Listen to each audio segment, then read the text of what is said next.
আসসালামু আলাইকুম। সবাই কেমন আছেন? আশা করছি অনেক ভালো আছেন। আজকে খুব সহজভাবে সহজ একটা রোস্টের রেসিপি আপনাদের সঙ্গে শেয়ার করছি। আশা করছি অনেক ভালো লাগবে। ভালো লাগলে প্লিজ আমার চ্যানেলটি সাবস্ক্রাইব করে আমার চ্যানেলটির পাশেই থাকবেন। আমি প্রথমে মুরগির মাংস নিয়ে নিয়েছি। আপনারা চাইলে যে কোনো মুরগির মাংস নিতে পারেন। আমি একটা কাঁটা চামচের সাহায্যে এভাবে খুঁচিয়ে খুঁচিয়ে দিচ্ছি যাতে মশলাগুলো ভেতরে ঢুকতে পারে। এবার উপর থেকে লবণ ছিটিয়ে দিচ্ছি। এবার ভালো করে একটু মেখে নিচ্ছি। ভাজার জন্য রেডি করে রাখছি এভাবে।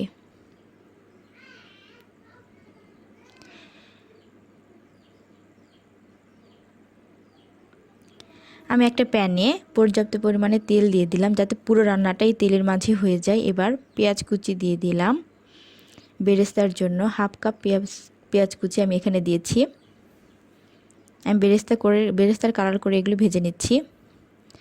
কালার চলে আসলে আমি চুলাটা বন্ধ করে দিয়ে আমি বেরেস্তাগুলো উঠিয়ে নেব। এই বেরেস্তার তেলে পুরো রান্নাটা হওয়ার কারণে স্বাদটা অনেক বেড়ে যাবে।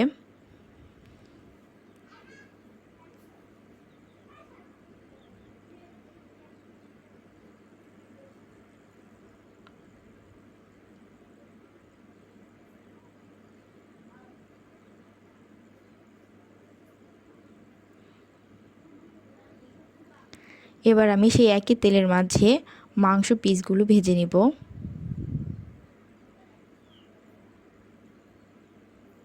খুব বেশি ব্রাউন করে ভাজবো না, যাতে জুসি ভাবটা না নষ্ট হয়ে যায়। এরকমভাবে একটু হালকা কালার করে ভেজে নেব।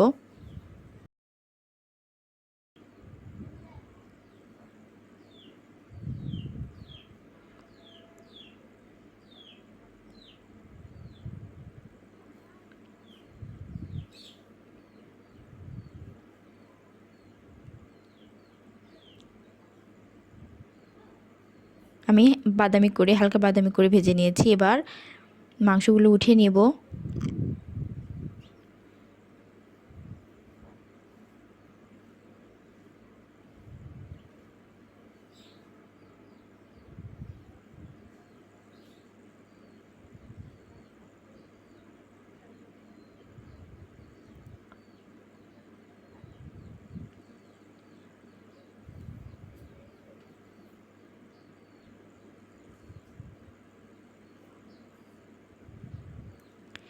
এবার এখানে দিয়ে দিচ্ছি পেঁয়াজ বাটা হাফ কাপ। আপনারা চাইলে আর একটু বেশি পেঁয়াজ বাটা দিতে পারেন, এতে করে গ্রেভিটা আরও বেড়ে যাবে।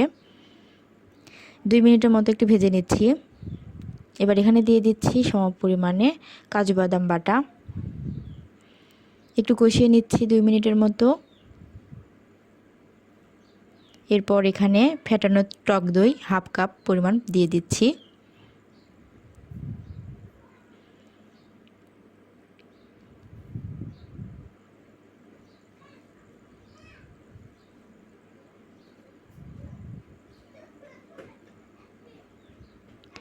এখানে আমি রোস্টের মশলা ব্যবহার করছি প্রায় অর্ধেকটা পরিমাণ, মানে 7 থেকে 8 চামচ পরিমাপ। রেডিমেড রোস্টের মশলাটা আমি ব্যবহার করছি। একটু 5 মিনিটের মতো কষিয়ে নিব। এবার এখানে অ্যাড করছি পরিমাণ মতো লবণ।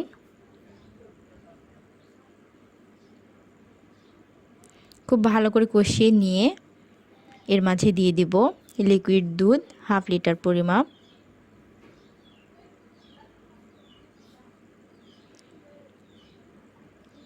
একটা বলক চলে আসলে এর মাঝে আমি মাংসগুলো দিয়ে দিব।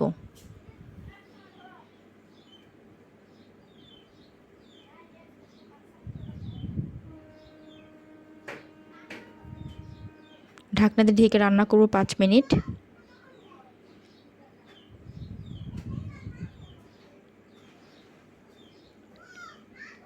5 মিনিট পর একটু নাড়াচাড়া করে দিব।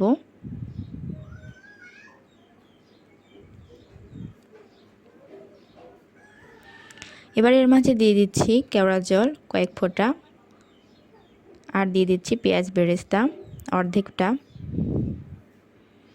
ঝোলটা গাঢ় আসা পর্যন্ত অপেক্ষা করব। আর কেওড়া জলটা যদি না দিতে চান চাইলে স্কিপ করতে পারেন, তবে কেওড়া জল দিলে আর গোলাপ জল দিলে একটা শাহি ফ্লেভার পাওয়া যায়।